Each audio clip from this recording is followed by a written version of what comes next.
जय श्री राम। राम राम नमस्कार। Education system Bihar में आपका स्वागत है। आज के इस वीडियो में बिहार टीचर बहाली 7वीं चरण सीटेड बीटेड एस्टेड के बारे में कुछ ज़रूरी बातें करने वाले हैं, महत्वपूर्ण जानकारी साझा करने वाले हैं। जैसा कि आप लोग देख होंगे, आशा करते हैं नई नियमावली में ऐसा न हो। आखिर बात क्या है? तो बात यह है, आप लोग भी कई प्रकार की खबरें नई नियमावली को लेकर सुनते रहते हैं और उसमें आप लोग यह भी सुने होंगे जो नई नियमावली है उसमें चयन प्रक्रिया का बात करें तो जिक्र ही नहीं किया जाए। यह भी बातें जो सुनने को मिलती है। अगर ऐसा होता है, चयन प्रक्रिया जो कि आप लोग शिक्षा मंत्री के माध्यम से जो बातें स्पष्ट की गई थी, जो मेधा सूची के लिए, मेधा अंक के लिए योग्यता और शिक्षक पात्रता परीक्षा के आधार पर सिर्फ इतना ही जिक्र किया जाए तो अभ्यर्थियों में फिर भी नई नियमावली के आने के बाद वही बातें बनी रहेगी, अर्थात खोदा पहाड़ निकली चूहिया।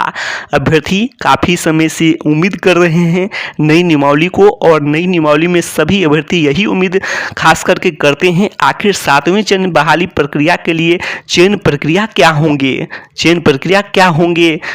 तो ये बातें हैं, अभ्यर्थियों के बीच में चयन प्रक्रिया को लेकर असमंजस की स्थिति बनी हुई है, अभ्यर्थियों के मन में आशंकाएं बनी हुई है। कई प्रकार की खबरें चयन प्रक्रिया को लेकर देखने को मिलती है, पेपर हो या फिर अन्य माध्यम से हो, जिसके कारण अभ्यर्थियों में असमंजस की स्थिति बनी रहती है। और आप लोग देख लेंगे, आशा करते हैं नई नियमावली में ऐसा न हो, अर्थात चयन प्रक्रिया का जिक्र मिले और इससे सभी अभ्यर्थी देखेंगे, चयन प्रक्रिया को देखेंगे और अभ्यर्थियों के बीच में जो आशंकाएं, संदेह, असमंजस की स्थिति बनी हुई है वो दूर होंगे।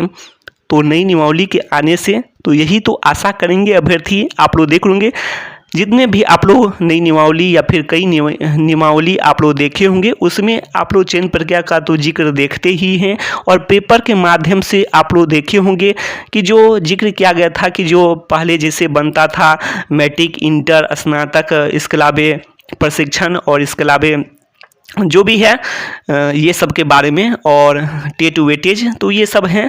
वैसे ही पुरानी जैसी जो पेपर में आप लोग देखे होंगे, इसमें भी लगभग वैसा ही जो इसमें बना रहेगा नई नियमावली में। तो देखना होगा नई नियमावली में जिक्र किया जाता है चयन प्रक्रिया के बारे में या फिर जो नहीं किया जाता है, सिर्फ इतना बताया जाता है मेधा सूची, मेधा अंक के लिए, कि जैसे शिक्षा मंत्री के माध्यम से सिर्फ इतना ही स्पष्ट किया गया था कि जो मेधा सूची, योग्यता अर्थात क्वालिफिकेशन, आपके जो क्वालिफिकेशन है, मैट्रिक हो गए, इंटर हो गए, स्नातक हो गए, पीजी हो गए और बीएड, जो भी हैं, आप जितने डिग्री प्राप्त किए हैं और जो क्वालिफिकेशन में मांगा जा रहा है, तो यही बातें हैं। आप लोग स्टेट का आप लोग नोटिफिकेशन देखे ही होंगे क्वालिफिकेशन के लिए और कई बार इस चैनल के माध्यम से भी सभी जानकारी सभी विषय के लिए स्पष्ट कर दिया गया है क्वालिफिकेशन के लिए। तो वही क्वालिफिकेशन, योग्यता और शिक्षक पात्रता परीक्षा अर्थात सीटेट हो, बीटेट हो, एस्टेट हो, इसके बारे में सिर्फ इतना ही बताया गया था शिक्षा मंत्री के माध्यम से। तो यही बातें हैं। तो अभ्यर्थियों में फिर भी असमंजस बनी रहेगी, सिर्फ इतना पता चले मेधा सूची, योग्यता और शिक्षक पात्रता परीक्षा के आधार पर। तो ये बातें हैं, आप लोग देख लेंगे। अगर ऐसा हुआ तब क्या होगा, तो तब तो यही होगा, अभ्यर्थियों के बीच में ज्यों का त्यों असमंजस